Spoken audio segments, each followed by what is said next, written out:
आवाज दूंगा मैं आपकी और हमारी हर दिल अजीज नेता, जिनमें हम इंदिरा गांधी की झलक देखते हैं, आदरणीय प्रियंका गांधी जी से आग्रह करूंगा आप पधारें और उत्तर प्रदेश के अंदर प्रतिज्ञा का संचालन करें।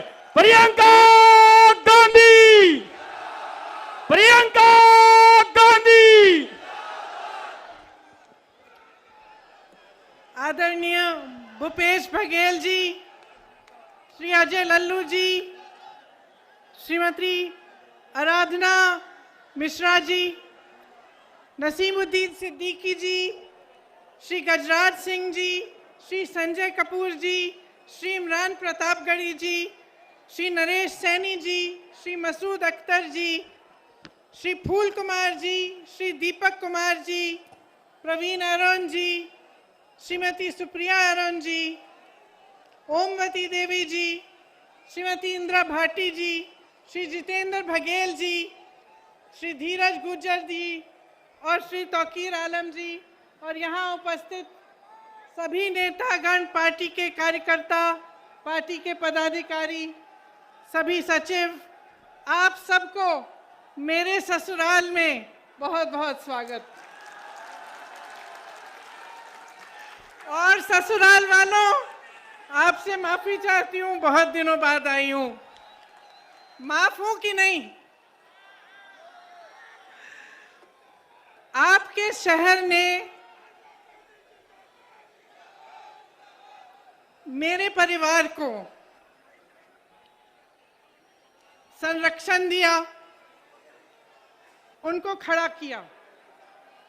बंटवारे के बाद मेरे ससुर जी के पिता अपने परिवार को लेकर मुरादाबाद आए।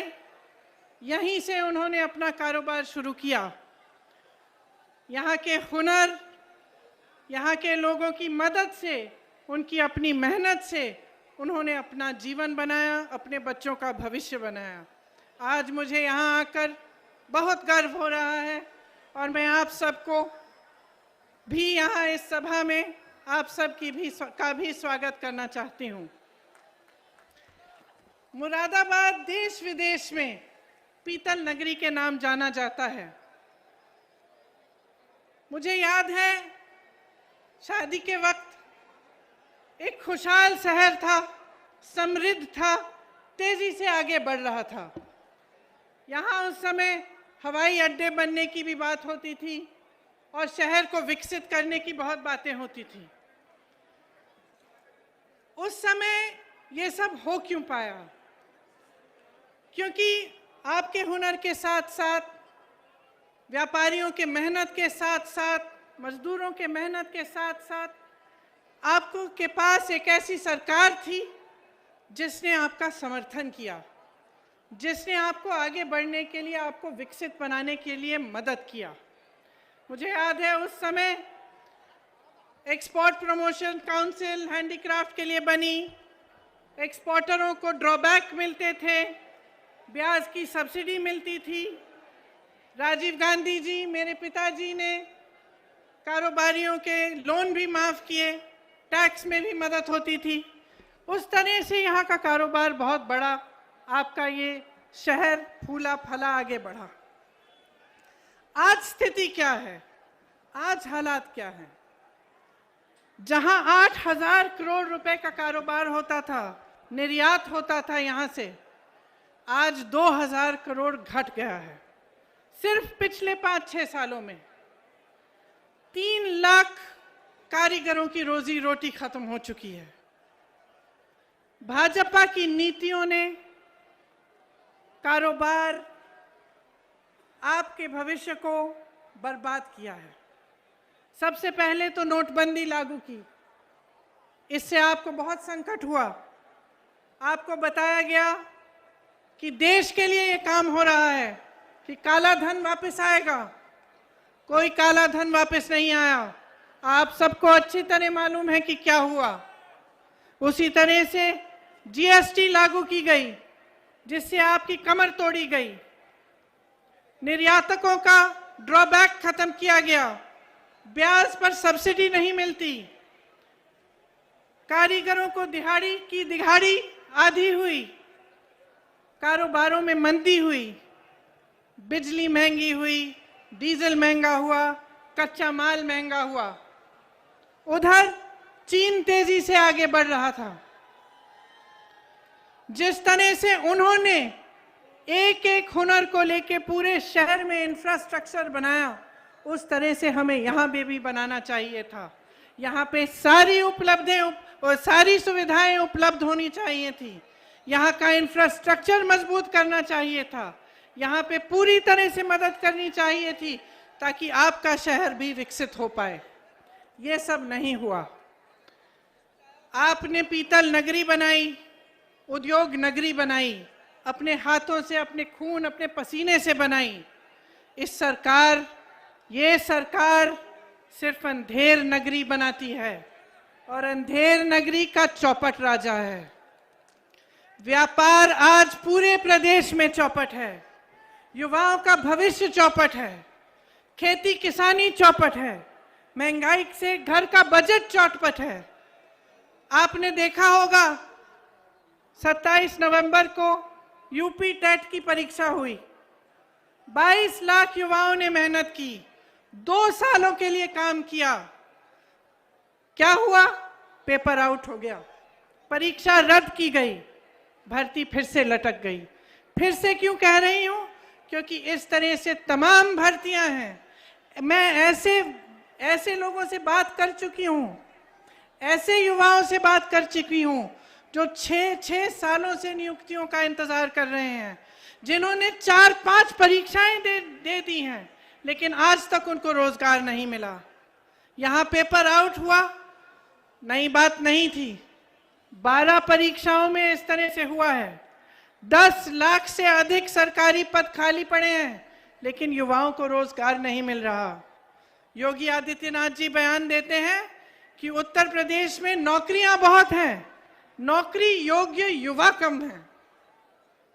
अब आप बताइए, जहां जहां मैं जाती हूं मुझे ऐसे युवा मिलते हैं जिन्होंने बीए पास की है, किसी ने आईटीआई पास किया है, किसी को एमए भी हुआ है, और मुश्किल से संघर्ष करके मैं एक वाल्मीकि कॉलोनी में गई लखनऊ में।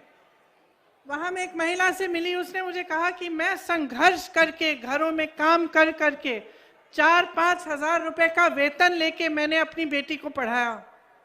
मेरी बेटी बीए कर चुकी है, आईटीआई पास है, आज तक दर दर भटक रही है, उसको नौकरी नहीं मिली। अगले घर में गई, वही समस्या, अगले घर में गई, वही समस्या। मैं कम से कम 10 परिवारों से मिली उसी एक कॉलोनी में, सब ने मेहनत से अपने बच्चों को पढ़ाया। नौजवान मेरे सामने आए, उन्होंने सब ने कहा कि हम दीदी हमने पढ़ाई की है, कहीं पे रोजगार नहीं मिलता। और योगी जी इस तरह के बयान देते हैं। ये सब क्यों हो रहा है? मैं आपको एक छोटी सी बात बताती हूँ। बघेल जी यहाँ उपस्थित हैं। 2 दिन पहले बघेल जी बता रहे थे कि उत्तर प्रदेश के कुछ व्यापारियों से, उद्योगपतियों से उनकी चर्चा चल रही थी। तो उन उद्योगपतियों ने बताया कि एक पोर्टल की जरूरत थी, जिसके लिए वह मुख्यमंत्री जी से मिलना चाह रहे थे, लेकिन पिछले 4 सालों से उनको मिलने का मौका नहीं मिला। तो बघेल जी से मैं बात कर रही थी कि ऐसा कैसे हो सकता है कि 4 सालों से कोई अपनी समस्या को लेकर भटक रहा है। उद्योगपति हैं, व्यापारी हैं, प्रदेश को आगे बढ़ाने वाले लोग हैं, कैसे हो सकता है कि मुख्यमंत्री जी इनके लिए समय नहीं बना रहे हैं? तो बघेल जी ने मुझे एक बात कही जो मेरे मन में रही। उन्होंने कहा, देखिए दीदी, हमारे प्रदेश में जाति और धर्म पर आधारित राजनीति कम होती है और विकास पर आधारित राजनीति होती है। उत्तर प्रदेश में सांप्रदायिकता पर आधारित राजनीति और जातिवाद पर आधारित राजनीति इतनी भयानक है कि मुख्यमंत्री भी जानता है कि लोगों की समस्याओं का हल करने के बजाय चुनाव के समय आएगा, धर्म की बात करेगा, जाति की बात करेगा, चुनाव जीत के निकल जाएंगे और उनको कोई जवाबदेही ही नहीं रहेगी। तो ये बात मेरे मन में बहुत गहराई से मैंने इस बारे में सोचा। ये बात सही है। जब तक पब्लिक जवाबदेही नहीं मांगेगी अपनी नेताओं से, तब तक ये सिलसिला चलता रहेगा।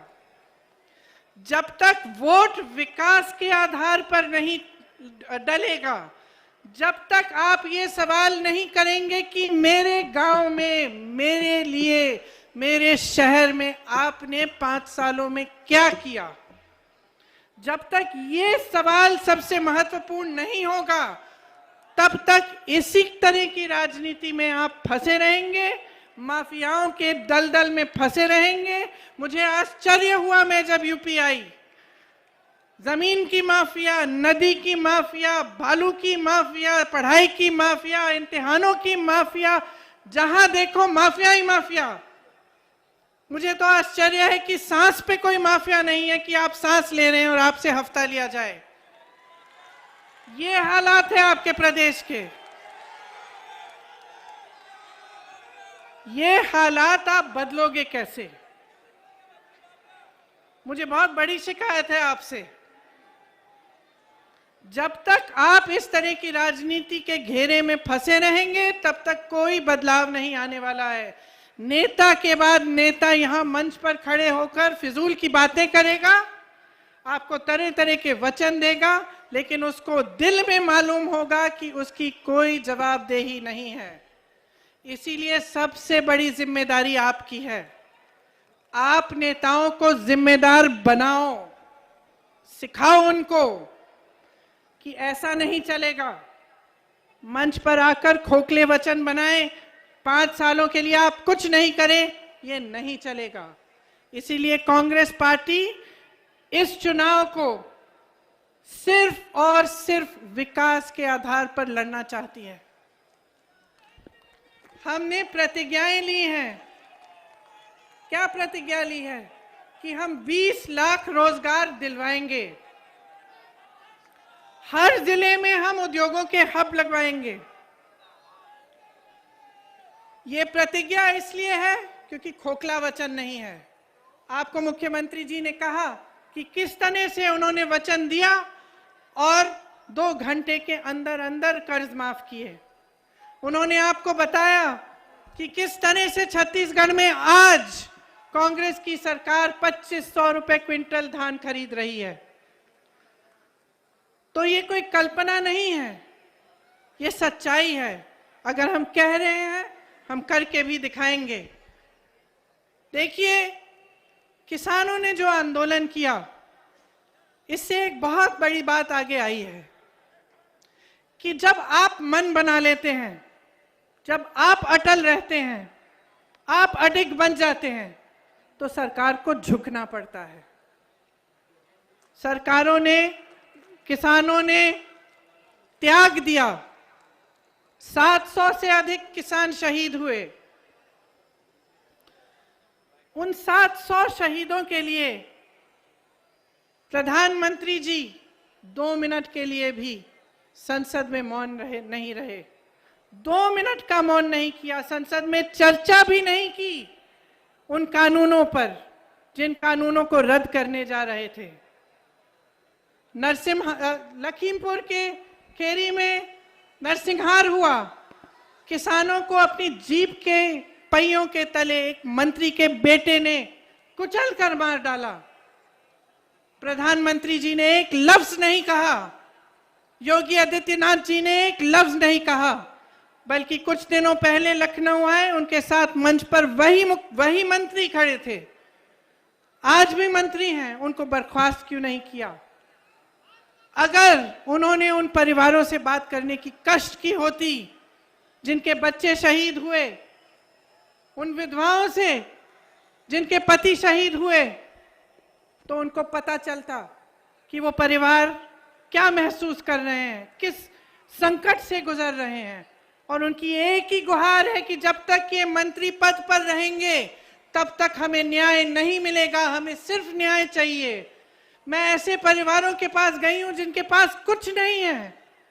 वो कहते मुआवजा नहीं चाहिए, मुझे पैसे नहीं चाहिए दीदी, न्याय चाहिए, अपने बेटे के लिए न्याय चाहिए। इसीलिए मैं कहना चाहती हूं कि जो सबसे बड़ी बात किसान आंदोलन से ये निकली है कि शक्ति आपके हाथों में है, इस शक्ति को पहचानिए। इन 3 काले कानूनों के अलावा किसानों की बहुत बड़ी बड़ी समस्याएं हैं जिनको सरकार बार बार नकार रही है। आप ही को मालूम है कि गन्ना का कितना आपको भुगतान मिला, अभी भी 4000 करोड़ का भुगतान बचा है। नरेंद्र मोदी जी का एक हवाई जहाज जो उन्होंने पिछले साल खरीदा, कोरोना के समय खरीदा, 8000 करोड़ का है। एक हवाई जहाज जिसमें सिर्फ नरेंद्र मोदी जी बैठ के घूमते हैं, 8000 करोड़ का है। आपका पूरा गन्ना का भुगतान 4000 करोड़ का है। संसद के सुंदरीकरण में जो अच्छा खासा संसद है, 70 सालों से चला आ रहा है, एक ऐतिहासिक इमारत है, उसके सुंदरीकरण करने के लिए ये लोग 20,000 करोड़ खर्च सकते हैं, आपके लिए कुछ नहीं दे सकते। आपके कर्ज माफ करने की बात होती है तो चुप हो जाते हैं, कहते हैं कि पैसा नहीं है। आज खाद की लाइनों में किसान अपना दम तोड़ रहे हैं। मैं ललितपुर के 4 परिवारों से मिलने गई। 2 किसानों ने खाद की लाइन में खड़े होते हुए दम तोड़ा, और 2 ऐसे किसान थे जो इतने समय के लिए खाद की लाइन में खड़े रहे और खाद खत्म हो गई, मायूस होकर घर आए, आत्महत्या कर ली। उनकी छोटी छोटी सी बच्चियों ने मेरे से बात की कि दीदी हम क्या करेंगे। डीजल का दाम आसमान छू रहा है। आपको एमएसपी के कम दाम में आपसे धान और गेहूं खरीदा जा रहा है। हमारी ये प्रतिज्ञा है कि छत्तीसगढ़ की तरह यहां पर भी 2500 रुपए में धान खरीदा जाएगा, यहां पर भी गेहूं 400 रुपए क्विंटल में खरीदा जाएगा। माफ करिए, गन्ना 2500 में गेहूं और धान और 400 में गन्ना। किसानों के लिए हमने तय किया है कि आपका पूरा कर्जा हम माफ कराएंगे। देखिए, महंगाई बहुत ज्यादा है। मैं जानती हूं कि आप कितना तड़प रहे हैं महंगाई की वजह से। ये मेरी महिलाएं बैठी हैं, ये लोग सोचते हैं कि आपको एक गैस सिलेंडर पकड़ाकर आपके प्रति पूरी जिम्मेदारी खत्म हो गई। इनको दिखाइए कि जब तक आपको पैरों पे खड़ा करेंगे नहीं, जब तक आपको सशक्त नहीं बनाएंगे, आपको मजबूत नहीं बनाएंगे, तब तक आपका वोट उनको नहीं मिलेगा। मैं आप सबसे कहना चाहती हूँ, महिलाओं को आगे बढ़ाओ। ये महंगाई की मार किसानों पर है, गरीबों पर है, दलितों पर है, लेकिन सब वर्गों में इनका बोझ आप उठाती हैं। मैं जानती हूँ कि आप कितना संघर्ष कर रही हैं। बिजली कितनी महंगी हो गई है, आटा, मोबाइल का डेटा, जीवन बीमा, सरसों का तेल, पेट्रोल, डीजल, हद से ज्यादा महंगाई है। आपको बड़े बड़े बिल मिलते हैं। मैंने देखी है ये बिल।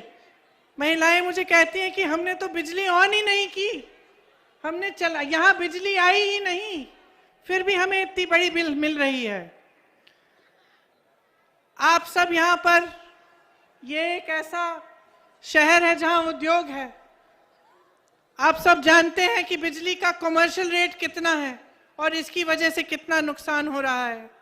आपको कहा गया था मुरादाबाद को स्मार्ट सिटी बनाया जाएगा, क्या बना?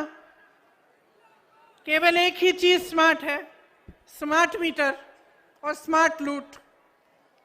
और मैं बहनों को कहना चाहती हूं कि आपको सशक्त करना चाहते हैं हम।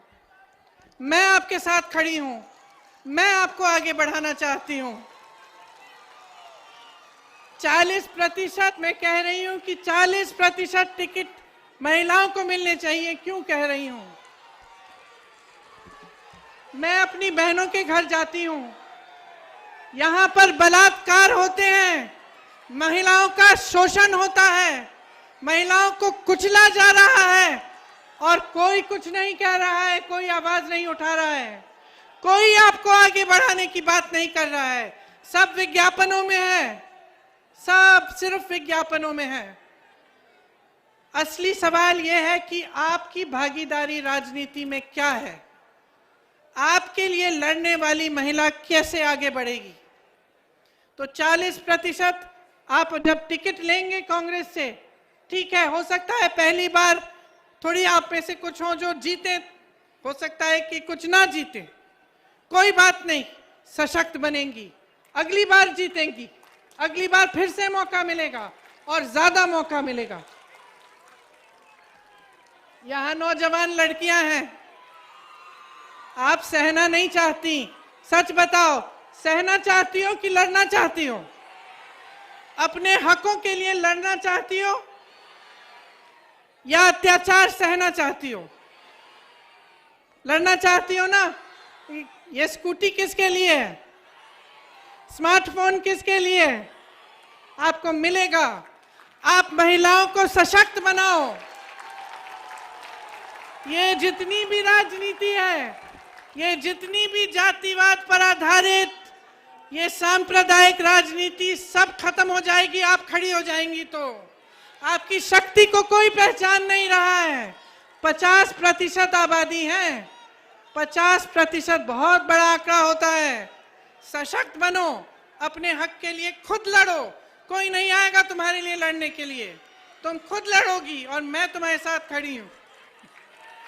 जोर से बोलो, लड़की हूं, लड़की हूं, शाबाश, लड़की हूं, शाबाश। देखिए, किसानों के लिए हमने तय किया है कि हम कर्जा माफ करेंगे और सबके लिए तय किया है कि बिजली बिल हाफ होगी। कोरोना काल का बकाया खास तौर से जो छोटे दुकानदार, छोटे व्यापारियों ने दिया, वो साफ किया जाएगा। कोरोना में आपने बहुत संकट झेला, सरकार आपके प्रति आक्रामक बन गई। आपने ऑक्सीजन मांगा तो सरकार आपके पीछे पड़ गई, आपकी मदद नहीं हुई। आपको ये दौर अच्छी तरह से याद होगा। उद्योग, एक्सपोर्ट, ठेले कुमचे वाले, सबका व्यापार कम हुआ, काफी लोगों का व्यापार बंद भी हुआ। उन्हें हम फिर से मदद करना चाहते हैं कि दोबारा अपने पैरों पे खड़े हों। इसीलिए सबसे गरीब परिवार, जिन्होंने सबसे ज्यादा संकट, जिनको सबसे ज्यादा संकट पहुंचा कोरोना से, उनको हम 25,000 रुपए देना चाहते हैं। देखिए, अगर हमारी सरकार आएगी, अगर हमारी सरकार आएगी तो चाहे कोई भी बीमारी हो, 10 लाख रुपए का इलाज सरकार मुफ्त में कराएगी।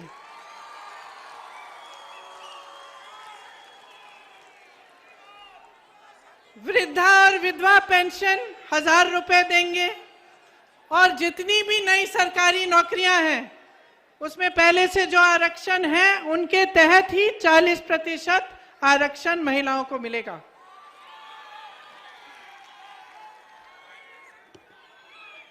सुनिए, लोकतंत्र में जनता जिंदाबाद है। मैंने आपसे पहले भी कहा, मेरी आप सबसे शिकायत है, अपने नेताओं से आप हिसाब नहीं मांगते। चुनाव आता है तो सफाई कर्मचारियों के साथ नरेंद्र मोदी जी अपनी फोटो खिंचवा लेते हैं। आगरा में अरुण वाल्मीकि के पूरे परिवार को 3-4 दिनों के लिए जेल में रख के, पुलिस स्टेशन में रख के बुरी तरह पीटा जाता है तो कुछ नहीं कहते, आप हिसाब नहीं मांगते। हाथरस में एक दलित लड़की के साथ बलात्कार किया जाता है, पुलिस प्रशासन द्वारा उसकी चिता जलाई जाती है, उसके माँ बाप को आने भी नहीं दिया जाता। प्रधानमंत्री जी चुप रहते हैं, मुख्यमंत्री जी चुप रहते हैं, आप हिसाब क्यों नहीं मांगते?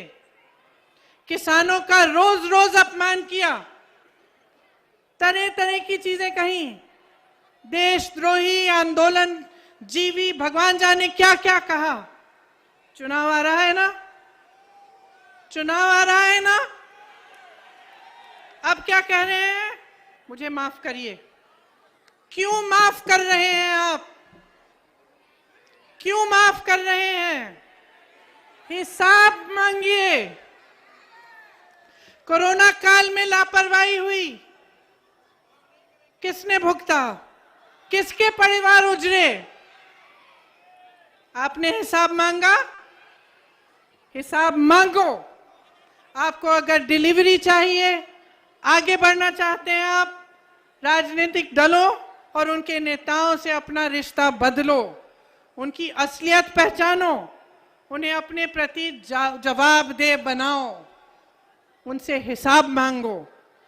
मैंने सुना है कई लोग कहते हैं कि भाजपा तो फूट फैलाकर फिर से जीतेगी। क्यों? क्योंकि असलियत ये है कि जिनको आज मुख्य विपक्ष माना जा रहा है, वे विकास का एजेंडा सेट नहीं कर रहे। वे भी इसी तरह की राजनीति करना चाहते हैं। सपा और बसपा ने भी जाति और धर्म की ही राजनीति को आगे बढ़ाया है। सपा सरकार में जातिवाद और गुंडाई, और बसपा में आपने लूट देखा है। तो स्वाभाविक है विकास की बात नहीं होगी, आपके मुद्दे उठाए नहीं जाएंगे। आपने समाजवादी का नारा देखा है? नया नारा सुना है? आ रहे हैं अखिलेश।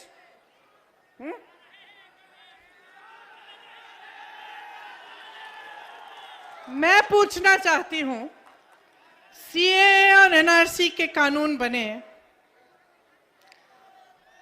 मैंने अपनी आंखों से देखा। मैं बिजनौर गई। बिजनौर में एक 19 साल का लड़का अनस दूध बेचता था, उसकी निर्मम हत्या की गई।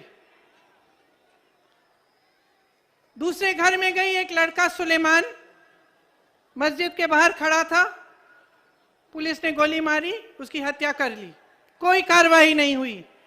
मैं पूछना चाहती हूं, क्या अखिलेश जी आए? उम्भा में नरसंहार हुआ, 13 आदिवासियों की मौत हुई, उनको पीटा गया लाठियों से, उनको गोली मारी गई। क्या अखिलेश जी आए? उन्नाव और हाथरस में क्या हुआ? मेरी बहनें बैठी हुई हैं। उन्नाव और हाथरस में महिलाओं पर अत्याचार हुआ, उनको जलाया गया। क्या अखिलेश जी आए? किसानों के आंदोलन में लखीमपुर खीरी में नरसंहार हुआ। जैसे मैंने कहा, आप सब ने देखा वो वीडियो, जीप के नीचे किसानों को कुचला गया। क्या अखिलेश जी आए? तो अब चुनाव के समय क्यों आ रहे हैं?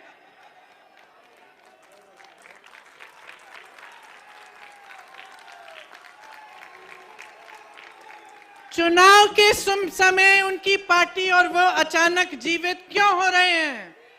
पिछले 5 सालों से कहां थे जब कांग्रेस सड़कों पर लड़ रही थी, जब कांग्रेस के 18,500 से ज्यादा कार्यकर्ता जेल में बैठे थे, जब हमारे अध्यक्ष 28 दिन के लिए कोरोना के समय जेल में थे, तब समाजवादी के नेता कहां थे? तब समाजवादी के कार्यकर्ता कहां थे? तब अखिलेश जी कहां थे? उस समय अखिलेश जी क्यों नहीं आए? मैं पूछना चाहती हूं, जब दलितों पर अत्याचार हुआ, हाथरस में हुआ, आगरा में हुआ, अभी हाल में फाफामऊ इलाहाबाद में मैं गई थी, दलित परिवार पर अत्याचार हुआ, उनको चारों को, माँ, बाप, बेटा, 10 साल का बेटा जिसको ठीक से सुनाई भी नहीं देता था, और 15 साल की लड़की का बलात्कार करके उन सब की हत्या की गई। मैं पूछना चाहती हूं, बसपा के नेता कहां थे? उन्होंने आवाज क्यों नहीं उठाई? जब वे बयान देते हैं तो ऐसा क्यों लगता है कि भाजपा जैसा ही बयान दे रहे हैं? क्योंकि सब अंत में ये सोचते हैं कि आपकी समस्याएं, आपके दुख, आपका दर्द, आपकी पीड़ा, आपका संघर्ष से उनकी राजनीति से कोई मतलब नहीं है। सब सोचते हैं कि वे सांप्रदायिकता के आधार पर जाति के आधार पर आपसे वोट मांगने आएंगे। आप देखेंगे कि आपके प्रतिनिधि हैं, आप सोचेंगे आपकी जाति के या आपके धर्म के, आपसे वोट मिल जाएगा और उनको कोई काम करने की जरूरत नहीं है। ये सोच आपको जबरदस्ती बदलवानी है। आपका संघर्ष है जिसने इस देश को बनाया है। किसानों की शहादत ने इस देश को बनाया है। हमें आजादी किसानों ने दिलवाई, आपके पूर्वजों ने दिलवाई। जितने भी बड़े नेता आजादी के समय आंदोलन में थे, सब आप ही में से आए। ये लोकतंत्र है, इसमें आपसे मजबूत कोई नहीं है। और मैं आपसे बताना चाहती हूं कि कोई ऐसा जंग नहीं है जो बगैर लड़े जीता जाता है। तो ये सब जो कह रहे हैं कि जीतने वाले हैं, जब लड़ ही नहीं रहे हैं तो जीतेंगे कैसे? ये सब सिर्फ सोच रहे हैं कि अपना टाइम आएगा, हम राज करेंगे, हम लूटेंगे, 5 साल बाद आकर हम फिजूल के मुद्दे उठाएंगे और हम फिर से राज करेंगे। इस सोच को बदलिए। टाइम आपका है, समझदार आप हो, विवेक आप में है। इस देश को बदलना है, अपने प्रदेश को इस खाई में से निकालना है, तो आपको मजबूत बनना पड़ेगा और आपको बहुत समझदारी से अपना वोट देना पड़ेगा। तो आज मैं यहां इसलिए आई हूं कि मैं आपसे कहना चाहती हूं, मैं आपको मौका देना चाहती हूं राजनीति को बदलने का। मैं अपनी बहनों को मौका देना चाहती हूं और आप सबको कि राजनीति को विकास पर आधारित बनाओ, अपने नेताओं को जिम्मेदार बनाओ। ये देश आपका है, किसी की जागीर नहीं है। कोई कितना भी बड़ा नेता हो, उसकी जागीर नहीं है। ये देश आपका है। अपने घर को संभालो, अपने परिवार को संभालो, अपने देश को संभालो, उसको सुरक्षित रखो, उसको मजबूत करने के लिए सही निर्णय लो। सही निर्णय यही है कि विकास होना चाहिए, चुनाव के समय विकास की बात होनी चाहिए। मैं आप सबको बहुत धन्यवाद देना चाहती हूँ। बारिश हो रही है और कष्ट नहीं दूंगी। आप सबको बहुत बहुत धन्यवाद देती हूँ कि आपने मेरा इंतजार किया, और अगली बार अपने पति को भी यहाँ लेकर आऊंगी, अपने ससुराल, आप सबसे मिलवाऊंगी। आपको बहुत बहुत धन्यवाद। जय हिंद, जय हिंद, जय हिंद।